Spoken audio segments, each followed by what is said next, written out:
What is going on, everybody? Welcome back to another episode of TAETRO Talks. I'm so happy to be here today. We have a great guest. I'm getting a phone call for no reason, but welcome to the show. If you don't know, TAETRO Talks is a show where we do interviews with artists or people who work in the music industry, music tech world.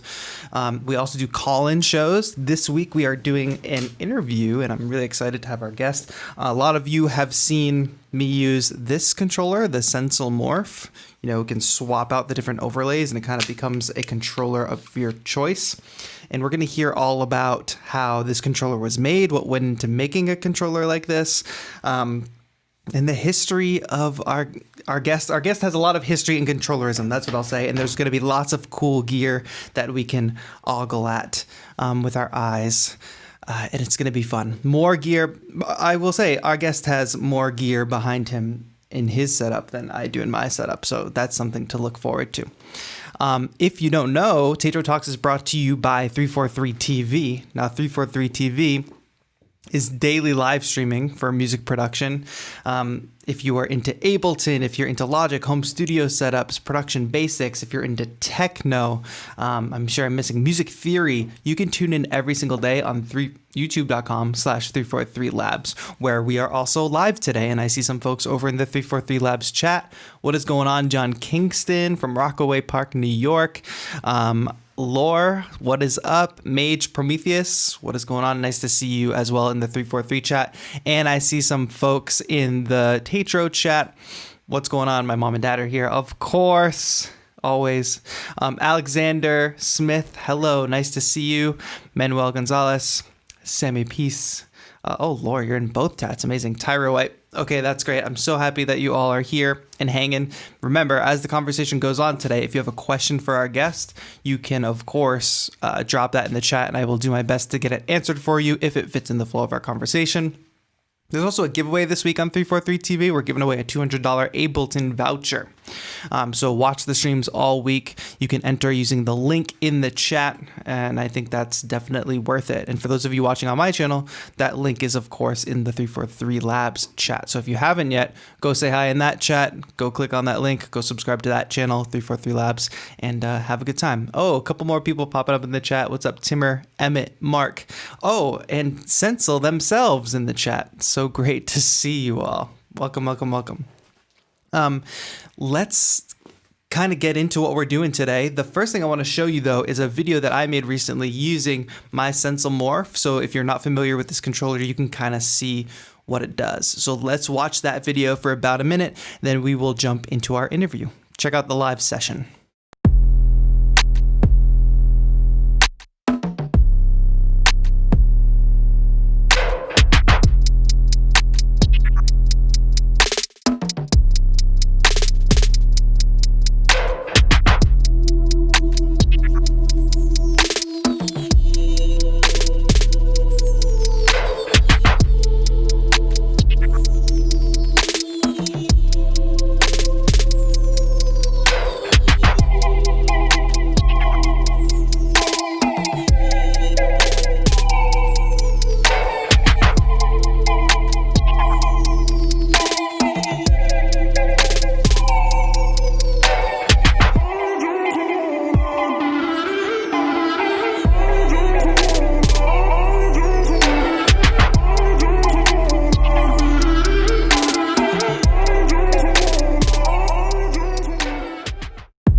Let's do it. Cool.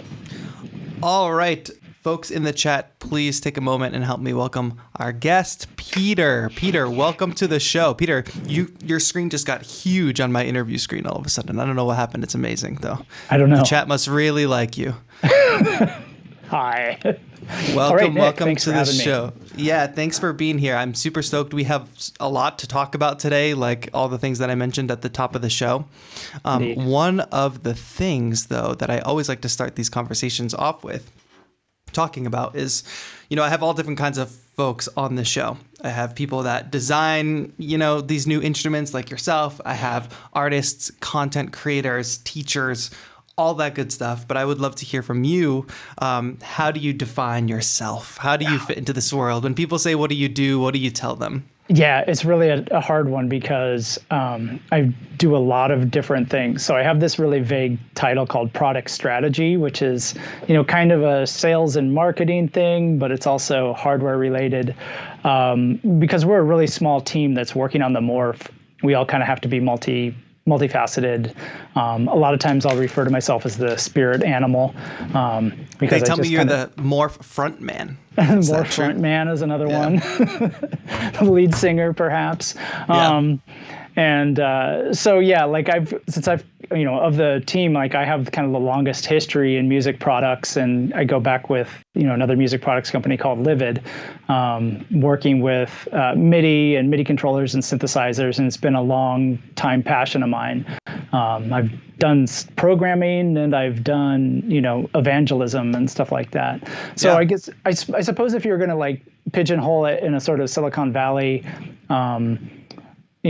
title, it would be evangelist. But what I do is I try to figure out great ways to use the morph. I organize different companies that we can sort of riff off of. So create relationships with different software companies so that we can ensure that we have good integration with them, or just good relationships for co-promotion. With Buchla, I helped establish that relationship so we could make the Thunder overlay. Yes. And yeah, work with artists and get people up and running with the technical aspect. I wrote all the documentation, so I'm sort of like the technical hub behind a lot of this stuff.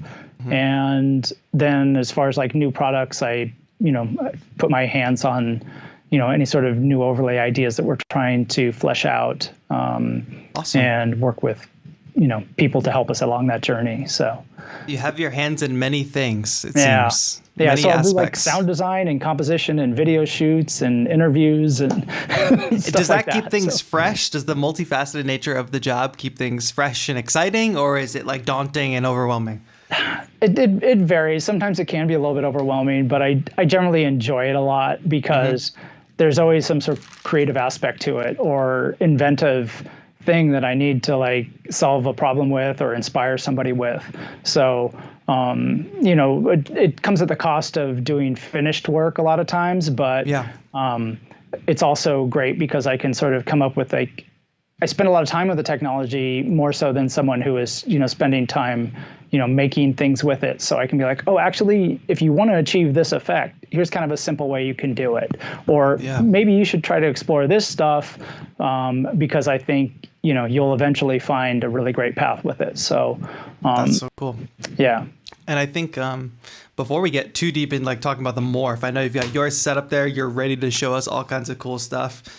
Maybe let's take a trip down memory lane a little bit. I would love it if you could talk me through like your history at Livid and maybe show off a couple of the Livid controllers, because I'm betting especially a younger audience that might be watching or listening might not know, because Livid controllers, when I was like younger, when I was like a teenager, I was like, man, I need one of those controllers. That you guys were making like the epic controllers of the day when all this was like exploding in my brain. So maybe just take us through like, how do you end up what were you doing at Livid? You were in the founding team, right? Yeah, I was one of the founders. And again, I was coming at it from this, the person who had his fingers in MIDI a lot and, been working with, Cycling 74's Max and been immersed in that community. So I had a lot of, influences that were pulling me towards like different ways of thinking about making music and interaction.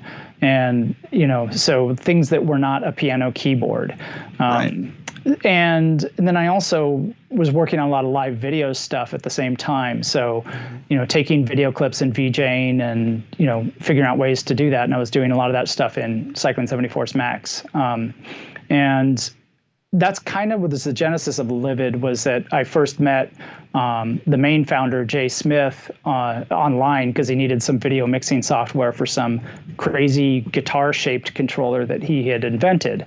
And he was going on tour with a rock band and wanted to be able to mix video, do VJing live from his guitar controller with the band. So it was like, the video is, sort of completely linked with the rest of the rock band. And so we sort of did that, and he went on tour, and it was like, got all this great reaction, and it's like, there's something here. Let's try to start a business around that. So, we came out with our first thing called the Tactic controller, which was we get to see it. Well, I don't have the very original one, which was this really sort of baroquely shaped guitar controller, of guitar finish thing. But then this was the second generation. So this was designed for video, and it went with the software that I made called Union. And so it had like this, 6x6 pad and, sliders and knobs. This thing's too dusty. It's terrible. It's got a steel faceplate. This thing weighs a ton. I bet. And a crossfader. And, so we were taking all of these musical ideas and applying them to video. And let me put that thing back, and hopefully I don't hurt myself. That's so interesting. And let's paint the picture for everybody. What year was this? Because this was before probably around 2002, 2004. Right. This is really early. Like, controllers are everywhere now. Like, there's so many hardware companies now, and you can get a launch pad for like $100 or less. And then you guys at the beginning of that whole thing, early 2000s, like way ahead of the game, it seems. Yeah, I would say yes without boasting. Yeah. It was also sort of our curse in some ways. But yeah, so we're taking all these like sort of DJ, interaction approaches. We have the crossfader on there, and sort of treating live video as music to better integrate it into a live situation. And, honestly, like, the weird things happened with VJing. It didn't really, we kind of invested early in that. Like, this is going to blow up. This is going to be the next DJ thing, right? Because DJing had really started to blow up at the late 90s as sort of a portable way to bring music to a lot of people and perform it. Honestly, it started before then, but really blew up in the late 90s. And so we wanted to apply a lot of that same thinking to video, thinking that like, we can be early entrants in this burgeoning field. But it really kind of like, it calcified into the lighting designer. Like, live show producers just couldn't quite, like, there wasn't a personality behind the VJ, right? Yeah. And so it kind of lacked that, and the LDs kind of like just sucked that stuff in, and it became sort of like this other niche. And in the meantime, when we're showing this stuff off, we're getting a lot of questions about our controller, like, hey, does that work with Ableton Live? Because Ableton Live was like version 2 at that time or something. Yeah. And we're like, well, it could. It's just Midi, And so, and there was around that time that the Monom, if anybody's familiar with that controller, which was an 8x8 grid of monochromatic LED, rubber buttons, much like that grid. But so what we did is we're like, okay, we're getting all this question about music. We think that it's a bigger audience for us, and it was something that I personally was more interested in than doing the video stuff. And so we kind of made that transition. And then the next. I want to apologize to the visual watchers because my Skype is not cooperating today. Oh, I'm sorry. No, but it looks good still. I'm just all right, so this is probably the second prototype of the Livid Ohm, and it has the rare numbered buttons. So yeah, and again, you sort of had you can see how it's very similar to the other one, but just more musical because you have rows and columns of 8, which is and you have 8 tracks and some transport type controls. So this is where you started thinking about designing for musicians, like focusing on the musician more so than the visual. Exactly. And we still always did the visual thing all the way through.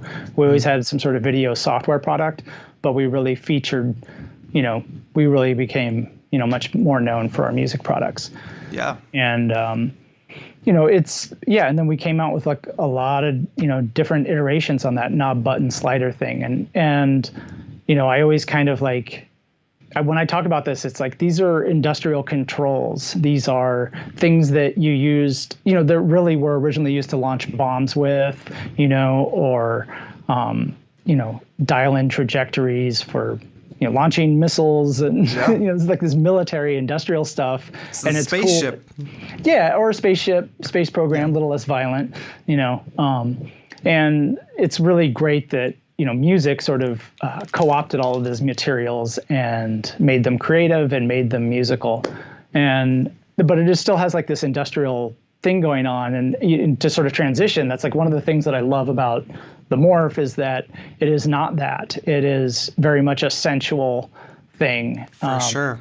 You can sort of implement this sort of tactility and accessibility and these affordances that are more in tune with your body, I guess, to be new age about it. Yeah, let's talk about that a little bit. It seems like MPE is a very important aspect of the Morph, and of what's going on at Sensel. For those of you who don't know, MPE, multi-polyphonic expression. I have that right? Midi polyphonic. Midi polyphonic. I always say multi instead. Yeah, It doesn't make I understand. sense.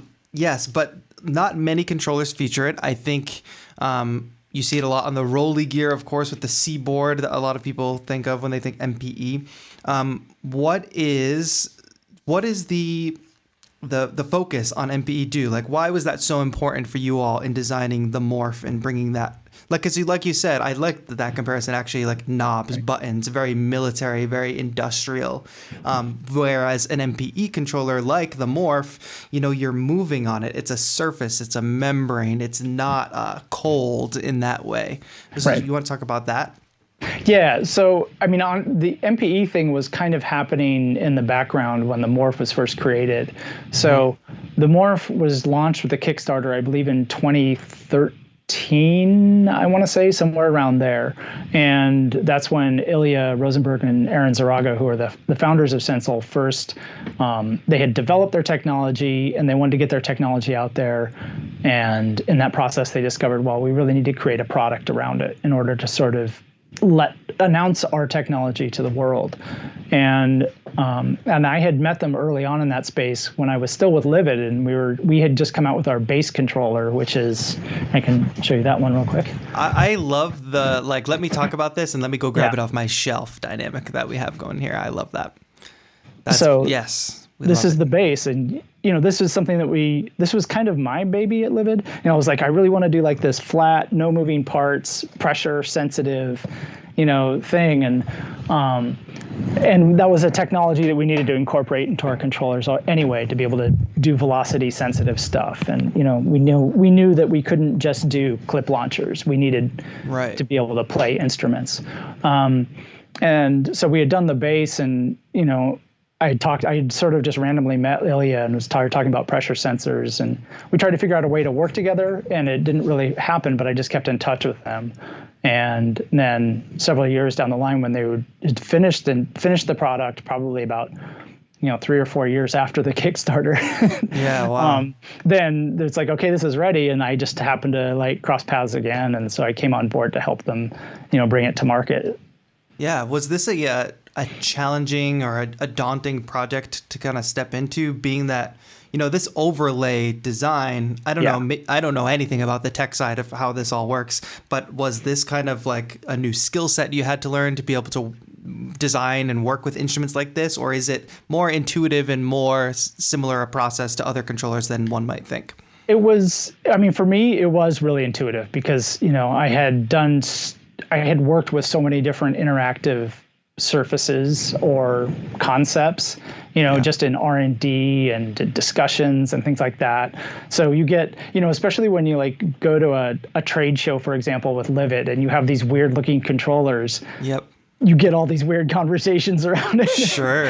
And so, so it was a natural thing. I was like, yes, this is it. This is what I like. And it is, it was a big challenge because it's like, originally it was sort of, its biggest draw was its ability to act as sort of a drawing surface, but it ultimately didn't work all that well for that. And so our pivot was really to just like, well, let's play to our strengths, which is, music. These are the people, this is the market that's going to get the most out of this product and out of this technology right now. I want to harp on that point for a minute, because that's the second thing that you mentioned, with the Livid stuff, having this vision of like VJs and visual stuff. And then with the Sensel being like, oh, it's going to be for drawing, and then it doesn't work so well. So then pivoting. In both instances, having to pivot.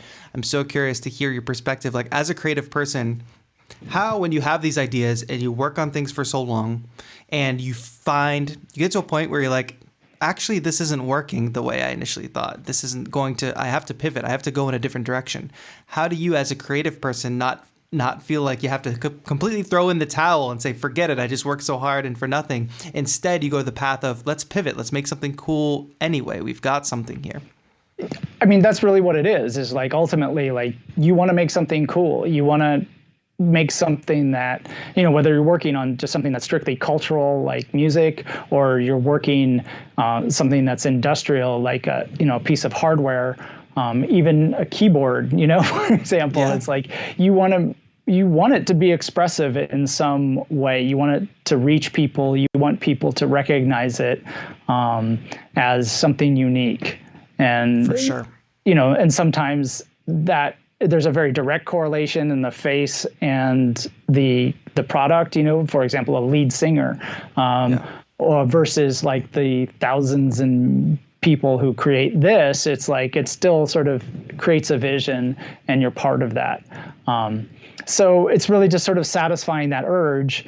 And, as far as like all this work that went into making it sort of a drawing thing, I mean, for me personally, it wasn't too terribly hard because I personally was not invested in that. So right. I'm like, well, hey, let's do this. Yeah. It's easy for me to say. Yeah. It's just so funny. But it does come down to like, oh, I'd really like to do this, but it's like, you know what? I can't. Right. Let's do what we can, Yeah, so. I think in too many folks, like, I think that's great for people to hear, because I think it's very easy for folks to be like, well, I can't. And then that's the end of the story, rather than I can't, and let's go down this road instead. Let's find an alternative path. That's all really, really cool. I want to talk about a couple of my favorite aspects about the Morph really quick so that people can kind of get a feel for it. I talk about this all the time, but the form factor. Can we talk about this, like, super slim? Like, I have my iPad as well. It's basically the same exact size as my iPad, whatever year my iPad is. That was intentional. Yes. Is there a focus on portability? Like, was that always a thought there? Yeah, absolutely. I mean, that's why there's Bluetooth in it. And the slimness and portability in some ways is like, that's one of the biggest wins of the Sensel technology. Absolutely. Is its ability to be thin and its ability to be frameless.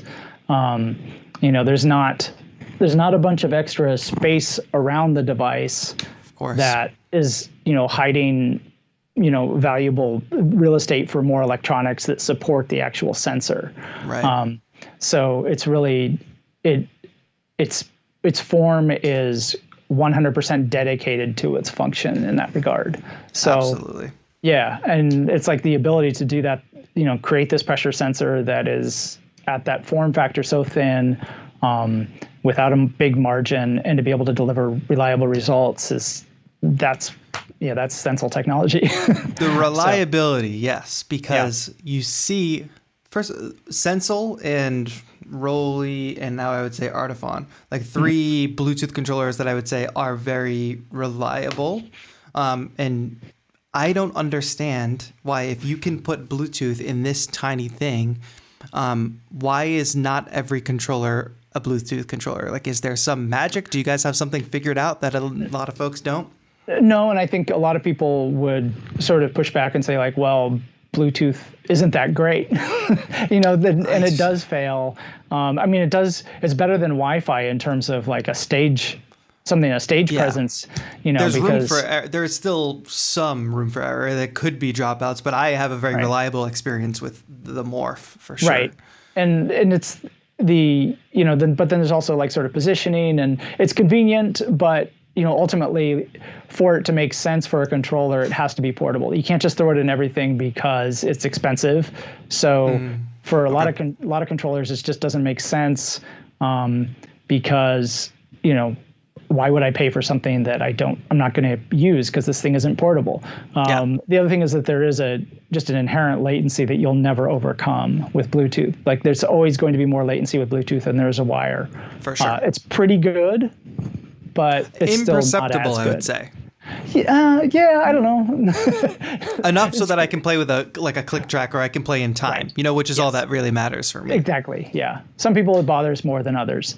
And then there's different receiving implementations also. So some, like try to do Bluetooth Midi on an Android tablet. Right. Okay. So, there you go. So Yeah. kind of over at that point. Yeah, I mean, yeah, you can, exactly. but it's like much more of a barrier. And it's even with Windows computers too, there's just greater barriers in that regard. So, Okay. yeah. I have another, maybe this is too nerdy and detailed. How does the morph know what overlay I'm putting on? It's really simple. It is magnets. So there's inexpensive magnetic field detectors, and this is the Innovator's overlay, so it's clear. You can see the magnets that are applied here.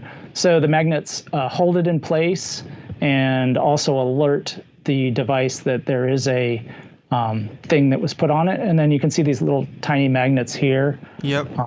Those are in different arrangements on every overlay. Got it. So it's not some fancy chip or something. No. So there's another product called the Jouet that is kind of similar to what we're doing. It has overlays on a pressure sensitive pad, and that does use RFID. Got it. Yeah, but ours is kind of it's just a different take on how you can make that work.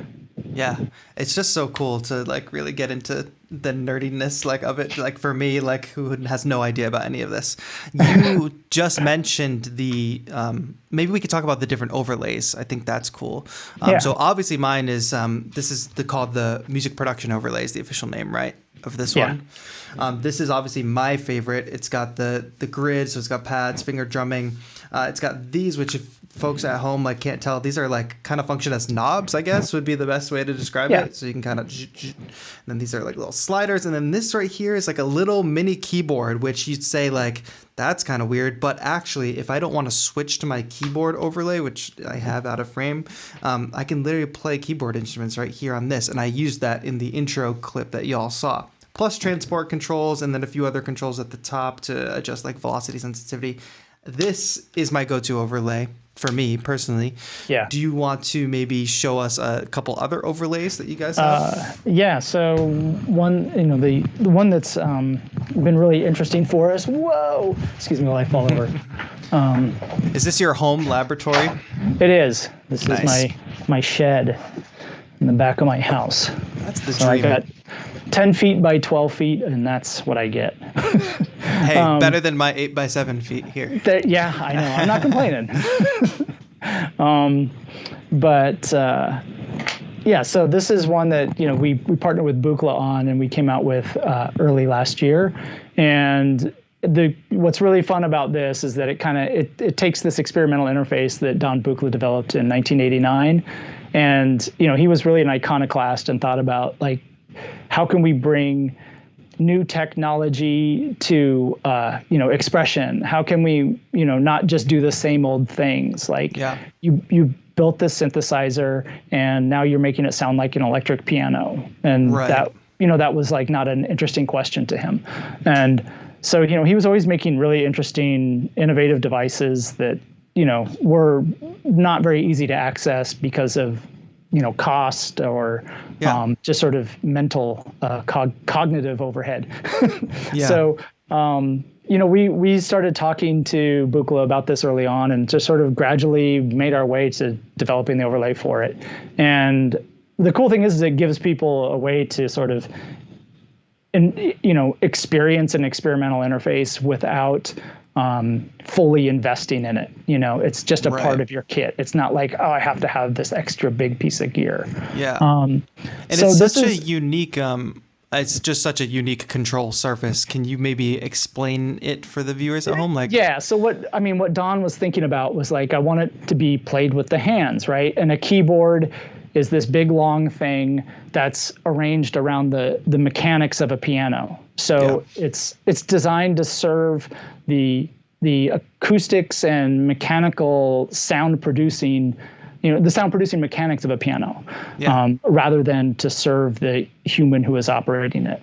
And so, so it's like, okay, well, what if we didn't have to service a sound production mechanism? We've decoupled that because we have electronics. So, okay, great. We still want to use our hands, but how are our hands arranged? Like our hands are not these straight bars, they're curved, and they kind of, when you hold it at rest, it kind of comes out at an angle. And so they are designed to meet your hand. So you approach it, and, when you put it, almost like a natural hand drum situation. Right. You put it on your controller, and then, you just sort of immediately meets it. And then you have things for your thumbs. Originally, this was a much larger surface, and then so these were not really for thumbs. They were for the palms of your hand. So it was really designed with this sort of like ability to play with your hands. Yeah. One thing another thing I talk about a lot, and if you've seen me in other interviews or talks, I talk about like how this is a different metaphor for interaction, because with like a guitar, you pluck, with a saxophone, you blow, and you have all these sort of mechanical things. This is sensual. It's massage is the sort of operating metaphor here. Yeah. And I find that kind of like, sensual and cool. Slightly more human, slightly more organic. Yes. Right. Yeah. And it's designed around the body, it's not designed around the sound. So let's see if we can get some audio here. I can play a little bit with it, or maybe I'll just switch over to this. And of course it doesn't work. That's fine. I'm going to dip into the chat for a little bit and say hello to folks while you kind of set that up. Cool. Andrew Duke, what is up? Andrew Duke is writing in from Halifax. I think that's Nova Scotia, Canada. Am I correct on that? I hope so.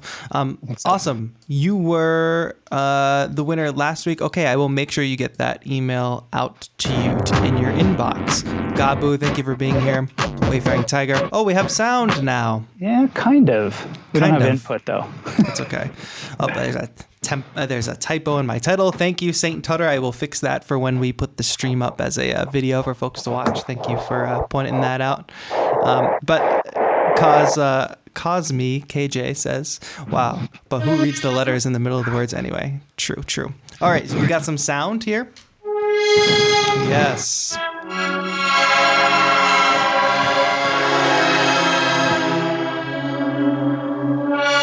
So this is using MPE. This is using the MIDI polyphonic expression, and that gives you X, Y, and Z on every note. So, at its most basic, you can control, 3 sound parameters of a particular note. So in this case, like I'm down here at the bottom of this key, bring it up, and the filter opens up. And I can do that if I play a chord. I can bring the higher note up.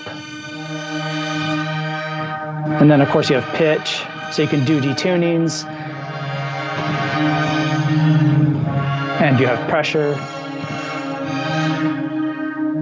So you're like, I'm not just playing sound, I'm really kind of like pushing it around. And it's like a really kind of like, it could be very meditative, and it could be somewhat distracting in that regard. Sure. Because and then everything is these big washy pads. You're like, well, okay, that there's got to be other ways to play it. Yeah. It's very much that notion of the instrument becoming the extension of the player. Like when you're literally pressing in and sliding and moving around, it really does become that. Yeah. And for then like a simple example, I was kind of working out, like you can use MPE, with keyboards or whatever, and with pads, and that's sort of like the first thing you kind of go to. Yep. And can maybe work with some of those ideas of like violins, where you can get vibrato just by moving your finger and things like that. But you can do simple things just by, like, in this case, I have a kick drum.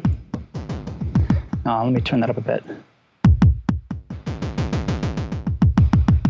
But now I kind of have several kick drums on this pad. Yeah. And then I also, on the after pressure, I have this weird sort of.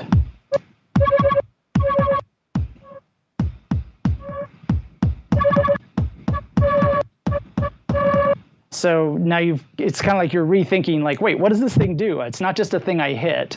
Yeah. It depends on where I hit it. and how hard I hit it, or how hard I press on it afterwards. And you can be very literal about that and make like a really nice, like conga drum, or you can be weird and abstract or simple about it, just to get like a couple different sounds out of the same area. So that's like a basic idea of like how you could use that. Yeah, and the other thing I love about that overlay in particular is that you can play it with sticks, which I did in a session a few months ago. Once I saw somebody do that, I don't know if it was one of Sensel's, like your own videos, or if I just saw another artist doing it, but that unlocked a whole nother world for me, that I can slap that other overlay on and literally play it with sticks like a drum. I don't have any other controllers that I can do that and feel safe with.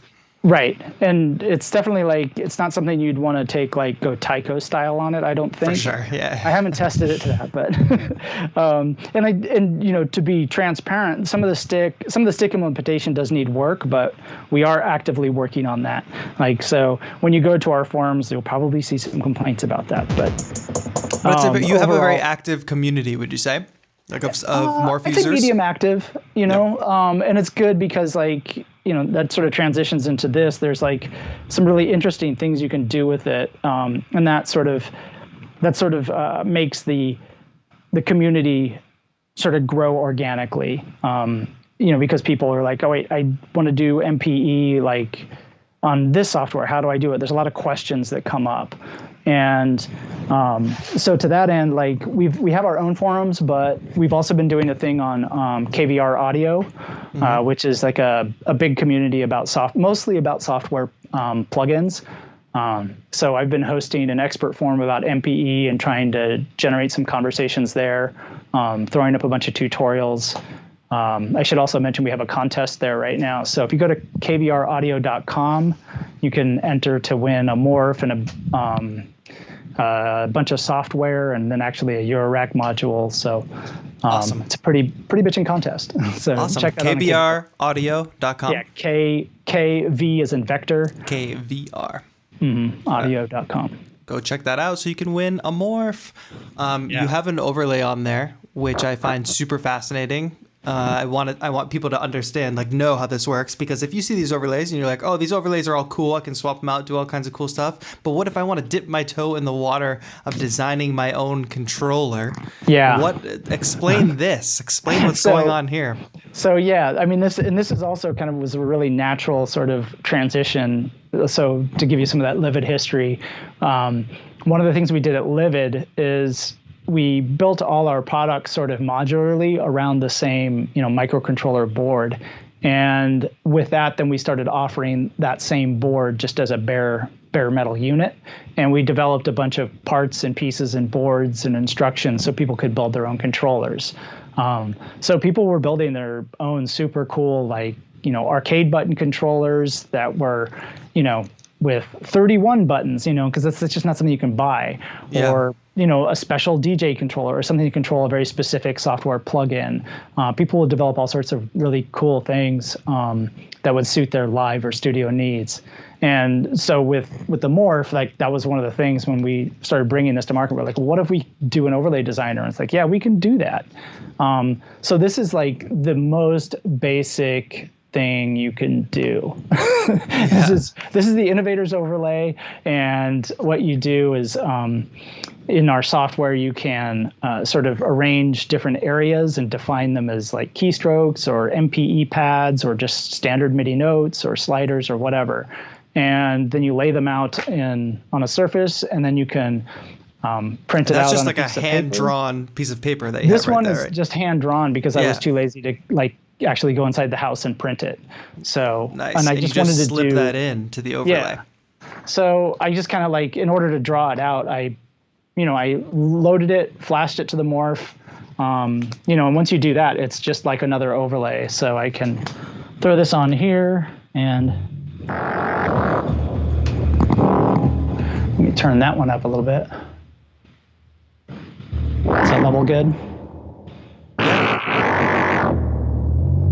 So now this is plugged directly into this Buchla easel command synthesizer. It has a USB host, so I can just plug USB directly into it.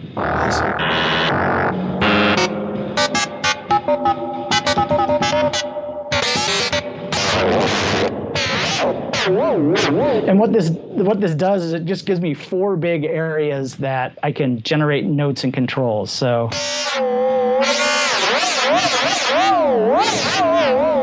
they're almost like little scribble pads of sound. Nice. And then I have octave shift buttons.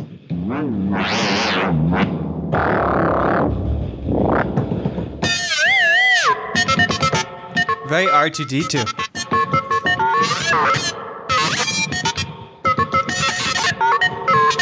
So, yeah, it's cool.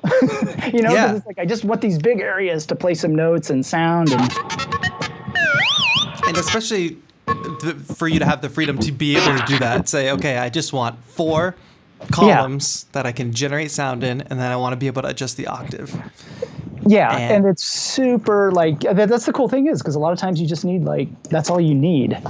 And, you know, and then that becomes your instrument. And then you can also get really, this is something I've been sort of slowly working on. Oh. This is a piece of leather. And so I laser cut it and laser embossed it with some texture. Wow. So yeah, you can work with different materials and, you know, create your own sort of something that really is truly tactile, truly sensual, you know.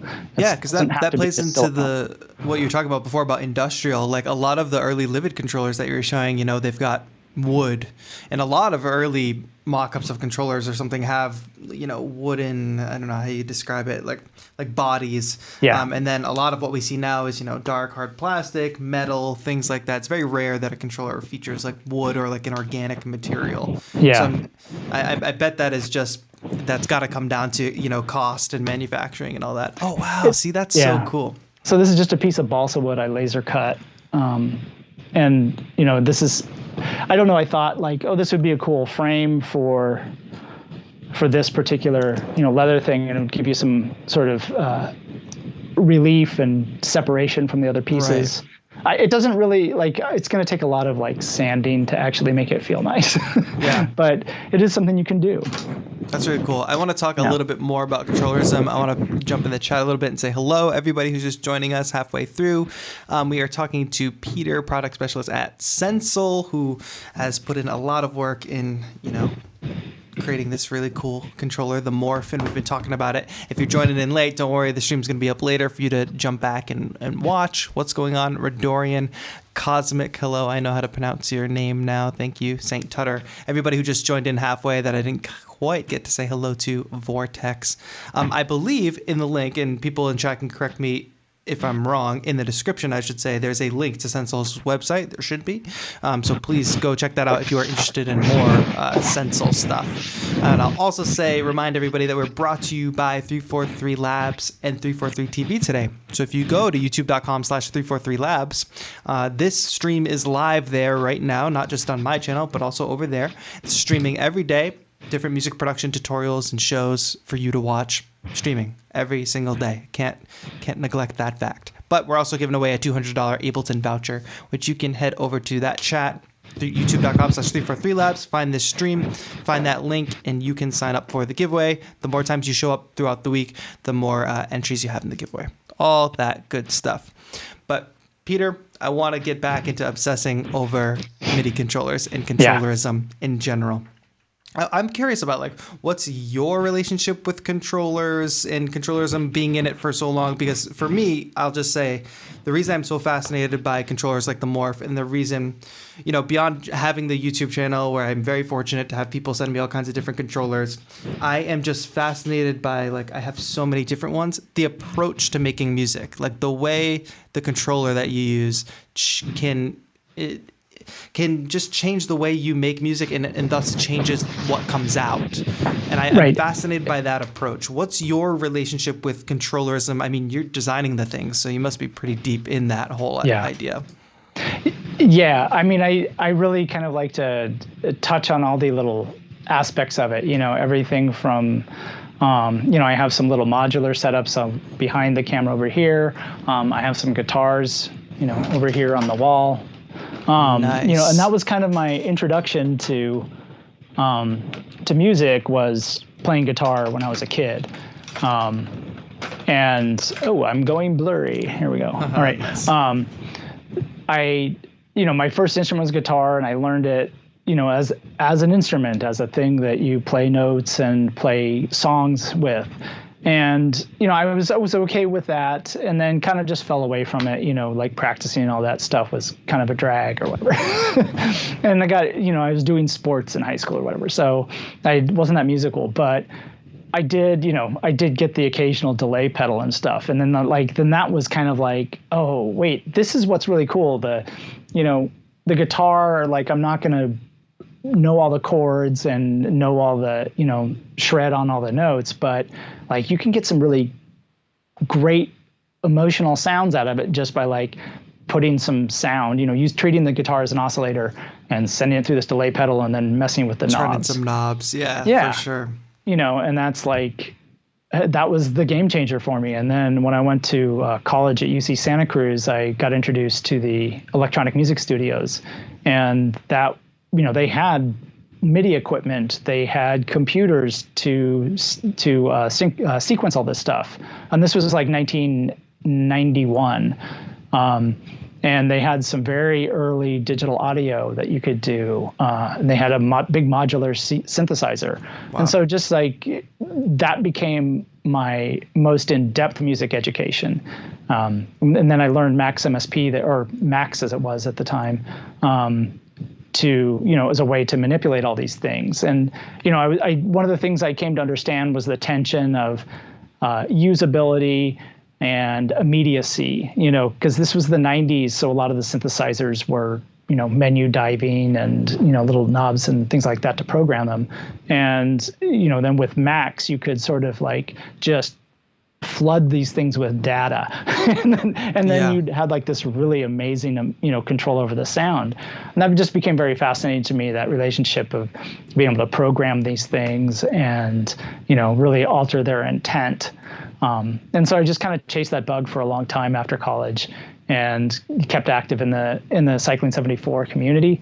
And that's such brainy stuff. Like that's so far beyond what my brain can handle. So I'm so thankful that there are people out there like you that can, go through, have all this knowledge and all this like going so deep to translate it into something like these overlays so that I can go and make music in really unique ways. I think that is the thing that I'm most grateful for. Yeah. And, and every time I would like develop something in this, in these systems, it was like, they were so hard to use, it was like only I could use it, so then there's that tension. And it's like, well, started thinking about how do I make this usable so that, once the internet became more of a thing, it's like, how can I send this as a file to somebody, they open it and it works, and that's sort of the nature of productizing something. And so facing that challenge with this sort of like extremely weird ideas was something I really enjoyed, and kind of set me on this path of chasing ideas of products and how to design interaction for people that is not the same thing. It gave people different opportunities with different ideas and different abilities to make something unique and beautiful. Yeah, that's something I'm curious about. Different ability, like different players, different artists who are into, different ways of playing, different genres, all that stuff. Oh, that's okay. We lost your audio for a moment. I'll vamp a little while you get that going. Will Joseph jumped in the chat. Hello, Will. Dan73NYC. Hello. Thank you for jumping in the chat. Folks, if you also haven't checked out the Sensel website yet, nope, not yet, Peter. If you haven't checked out the Sensel website, you can at least check out their YouTube channel. Sensel is hanging out in our chat today, which is really cool. And they have lots of video. Like if you're curious about the possibilities at all with the morph and you're just interested in the stuff that we're talking about right now, you can totally check out their YouTube channel. You're back, Peter. Yeah, sorry about that. That's fine. I have a very dodgy USB-C connector here. Yes. And the heat from the computer has melted the adhesive that keeps this thing in place. So. We love technology. Oh, God. Here we are talking about our love for technology as it fails us before our very eyes. Yes. That's great. What I was going to jump into was you were talking about designing things and making things accessible for people, like translating your crazy ideas into something somebody else can actually use, I guess. Yeah. What is the process at Sensel or for you, like as an instrument designer, in getting feedback or studying how people play, what people need, what people don't need? Like, how does that inform how you design a controller, and what's your process for getting that data? Well, originally there were just sort of like user studies we did, like, okay, let's just get people in front of this thing and collect data, create a survey, see what people like, what they want, what they don't want. And that way it gives you some confidence about what you're doing. Getting it in front of people who are experts, get it in front of people who are novices, and sort of see what their response is. Yeah. And then once you get to that point, and this is sort of the story of technology, is iterating, and there's the sort of ethos, the modern ethos about this stuff is sort of like, get a minimum viable product and iterate it. And I guess what's cool about the Morph is that as hardware, it's quite well done, so we don't have to make a lot of changes to the hardware itself in order to iterate on it. Not much further you can go from the blank slate. Right. And and then once you have that product out and you're showing it to people, you just start having conversations. You start engaging people who are interesting and interested. You talk to artists who are using it, as a bread and butter, or, and people who are curious about it. And they're like, I wouldn't, this is really cool, but here's why I don't use it. Right. And listening to those voices. Is that hard to hear? Not at this point. No, not anymore. Like I've, developed a thick skin, or it's not so personal. Right. And, with Livid, sometimes it can be hard to hear, but a lot of times that's because it's not necessarily a well-formed opinion. Right. So it can be a little bit like, okay, I see where you're going with this, but welcome to the YouTube comment section, dude. Yeah. Yeah. So it's just really listen. There's a lot of listening involved, and not being, you throw your ego away. Like you can't have your ego tied to it, really. Yeah, I mean, you do need to maintain your personal connection, I would say. Yeah. That keeps your passion alive, and it keeps you grounded. And sometimes you just have to say, that's a really wonderful idea, but I cannot execute it. So, yeah, at some point you have to make decisions. Yeah. Yeah, for sure. Like one of the things we get at shows when they see this and they try it and they're like, do you make a bigger one? So, and no, what's the thought? Is there going to be a bigger one day, do you think? I don't want you to have to... I would not speculate on that at all. And, at our current, with our current plans and discussions and desires for this, it's like, I'm going to say no.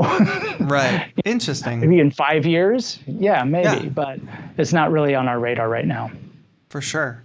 What is on the radar? I don't want to get you to, divulge confidential, secret information of what you guys are planning on working on, but maybe you can just speak to a little bit of like, what is the focus? Are you focused on potentially new overlays, or just finding new ways to implement the Innovator's overlay, getting out to more artists? I'm curious about, the direction. Yeah, I feel like, there's definitely a pull for more overlays. Overlays seem really simple on the surface. You're like, oh, there's no circuitry. There's no... Yeah, just make it. There's not much. You just create a mold or whatever. And it's just like, well, there's a certain, cost and trial that goes into all of that, especially when it's like you're dealing with, millimeters of touch. And so overlays are very intensive in terms of manpower or human power, in terms of the amount of development that it takes. And we do, honestly, again, to be transparent and acknowledge our flaws. Like, we have a backlog of things we need to address for the existing product, and and so we actually have someone working on some of that stuff, and we're sort of starting and getting. Sort of from the base and working with some of the API things right now that I think are going to make some really great changes for sort of like the base technology of it. It's not the biggest user base, but it's in some ways the most promising one because it develops so many unique things. And then we need to work through some of like the tactility issues and things like that. We just want to refine how it works now. Because there are so many people, like you said, so many people haven't heard of it. So many people haven't experienced it. So continuing to, just throw more stuff on it doesn't necessarily make a lot of sense right now. I think what makes sense is like, we have a good product here. Let's improve it. We'll come out with some additional things. We do have some like, and one of the things, like, we have a lot of emphasis on MPE and playability and stuff like that. We also do want to explore the just sort of productivity aspect of it. One of the challenges with these things is these are work machines, and all of this stuff takes work. And that work takes time away from just being creative, right? Sure. And sitting down and making your jams and playing. So if we can shave off some of that, making people's work a little bit more efficient or more comfortable, more enjoyable, we feel like we have that opportunity, and so we're gonna be working towards some of those really practical aspects that we can solve with this device. And I think in many ways, Peter, you have succeeded at that. I'll say, from my perspective and from what I see from the community, like, to make things more accessible, like easy to use. Like, I think you said it perfectly. Like, these are work machines. Like, nobody can see my computer, but my computer's a work machine. Like, I'm editing video on it, I'm emailing on it, but it's also like my main instrument, like my main like music making thing. And that's a really weird space to be in. Like, 60s and 70s, musicians weren't, making deals, sending emails on their guitars or keyboards or whatever. So it's totally new world. So controllerism for me and what you're doing at Sensel, it completely applies to that. In like, how do I take this work device and make it enjoyable, fun, tactile? I can separate myself from the machine and kind of use this as my control surface. And then the convenience of it, the small, like, I can bring this anywhere. Like, it's almost the size of it makes it like, sure, if I'm going to bring a bigger keyboard with me somewhere, I can, but then this is like a why not? Like, this fits in my bag and I would never even know it was in my bag. So I'll say, from myself and from the community of Morph users, thank you for putting all that thought and designing an instrument like that. I'm glad it works out. Yeah. I mean, I love the fact that you can have like the right and in the sort of user interface world, it's called affordances, right? Anything that you touch or use to change a parameter, like a knob, a slider, a button, whatever, affordance, and it's like you can get the right affordance for the right instrument, and it's not a burden. Whereas if you had to carry an MPC controller and a keyboard controller in your backpack, you're just like, I can't even fit anything else. Exactly. I don't have any room for clothes. Yes. I want to close on one note because we're coming up on towards the end here. I get a lot of folks in my chat, in my community and stuff. A lot of people are really ambitious, like trying to go the artist route, and like that's what they would like for their career. But I also know a lot of folks that have either like parental pressure or just, the life pressures of seeking out a more steady, a more reliable, quote unquote, career, I guess. Yeah. And I think your job is fascinating. What advice could you give to somebody who maybe wants to be in music tech, wants to be in the music industry, and maybe isn't interested in going the artist side? They want to be more on your side of things, designing instruments, getting into this whole tech world. What recommendations do you have for people like that?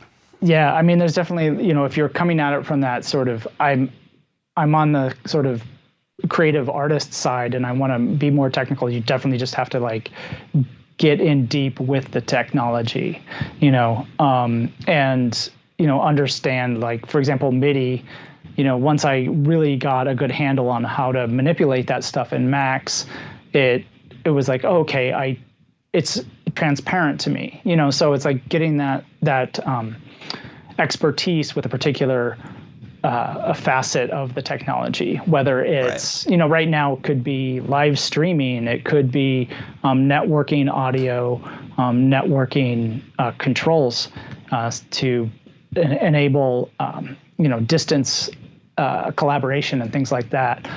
I know that, there's definitely people like Ableton Certified Trainers have definitely sort of carved out an interesting niche. I think it is a little bit weird that it's like a fairly expensive program, and I guess they see that as a way of it, maintaining the program and creating sort of a gatekeeper. But I think that has encouraged a lot of people to become really proficient with the technology and then interact with a lot of different creative people. And then, they have to sort of solve technical problems for people, but that is also, they're nowhere if they can't be creative with it. Right. So there's, and that's kind of the situation I'm in. Like, if I can't be creative with this stuff, I'm not going to get anywhere with it. And I'm not going to be, my technical proficiency will be mostly meaningless. So that's where it can be very satisfying in that regard. So it's like, oh, this tech stuff is so hard. If that's a barrier, then, you kind of have to get over that. Learn Max. That's what you got to do. Max is, Max and Max for Live is really a good thing. And like, again, there's a lot of things where I've just dipped my toes in and gotten to the point where it's like, I can have that conversation. Like, I'm not going to be able to actually execute the engineering, but I can have the conversation and I can help push the conversation forward towards an engineering task. So that's a part where, it's a proficiency. It's not an expertise, but I still have a voice. Right. So I think that's, it's important to like think about that. Like, no, I don't have to be the best programmer in the world, but it helps if you just try and get your feet wet. And then maybe you'll find that the water's not that cold, or maybe you'll just want to be able to like get back on the beach. Nice. I think that's great for anybody who wants to kind of dip their toes into the water. Great way to end the show, Peter. Thank you so much for being on today. Thanks so much for having me. That was great. Folks can check out, Peter's work directly by going to Sensel's website or checking out Sensel's YouTube channel and see the morph in action. I've got a few videos with it, of course. You can also, if you go to Sensel's channel, you'll find playlists of a bunch of other artists using it. I will also say that dolltr, who is an amazing artist, amazing controllerist. Also, she goes by Claire when she teaches. She's also a teacher at 343 Labs. So if you are interested in taking music production courses, you should check out 343labs.com. We've got courses for beginner, intermediate, advanced, Ableton, Logic, music theory, sound design, synthesis, mixing and mastering, all that good stuff. We have all kinds of courses. We have youth programs, lots of good stuff. I believe there's something happening right now with a free course. You can sign up and take not a free course, a free class, and check out what the experience is like. But for sure, check that out, 343labs.com. Thank you all so much for watching. Make sure in the 343 Labs chat, youtube.com/343labs, you enter to win the $200 Ableton voucher, and tune in every single day to 343 TV for more educational music tech live streaming. Once again, Peter, thank you for being on. Thank you. And I do want to give a shout out to dolltr, who I've been watching her videos. She's been working with the morph, and yeah, she's fantastic. She's a great performer. So she's dope. Super, like, she totally understands this stuff. So that's definitely, like, if you're wondering, like, what's a good example of this? She's a really good example of it. Yes. So she can speak clearly. She knows her stuff. So that's great. And sure. One other thing, we're going to be we're trying this virtual trade show out called Synth Booth.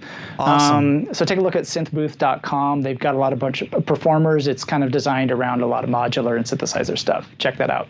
Yeah, check that out, and you'll hear lots more cool stuff from Peter and other folks in music tech, I'm sure. But anyway, everybody in the chat, thank you all so much for joining us. 343labs.com if you're interested in courses. 343 TV every single day. We are live. Links are all in the description. Thank you all so much for watching. This has been TAETRO for another episode of TAETRO Talks.